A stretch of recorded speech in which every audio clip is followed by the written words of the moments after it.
Mr. President, at the outset, let me thank you for convening this annual open debate today on the important theme of protection of civilians in armed conflict.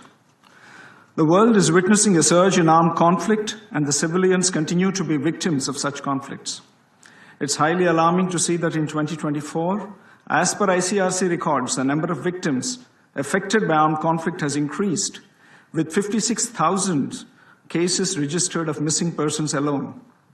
It's a paramount responsibility of the national governments to create a conducive environment where civilians are safe and secure.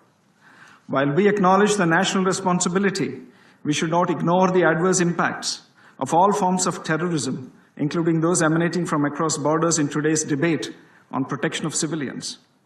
It is needless to mention that the terror entities have gained significantly enhanced capabilities by having access to new and emerging technologies, which present us with new threats, particularly to the civilian populations.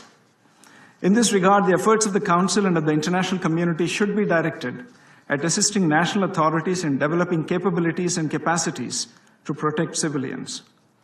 It's unfortunate that the parties to the armed conflicts continue to attack civilian populations, particularly women, children, and other vulnerable groups, as well as indispensable civilian infrastructure, such as hospitals, by projecting them as legitimate targets.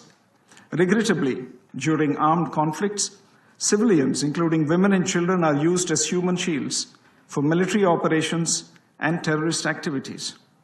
Therefore, it is paramount that the international community resolves to take concrete actions towards the implementation of relevant Security Council resolutions that have been previously adopted. Mr. President, any attack on civilians and humanitarian workers is a grave violation of international law, in particular international humanitarian law. The existing legal framework concerning the protection of civilians cannot be overlooked. Respect for principles of the UN Charter, including sovereignty and territorial integrity of member states, should remain the basis for all actions taken by the Council for the protection of civilians. A politically motivated decision to intervene in an armed conflict situation may have devastating consequences, including to the civilian population, and therefore must be prevented. Furthermore, any intervention must be proportionate and based on credible and verified threat perception. The Council and the international community must take necessary measures to ensure effective and timely protection of civilians, including their life, dignity, and rights. The core principles of humanity, neutrality, impartiality, and independence must continue to guide the operations of all humanitarian agencies and organizations.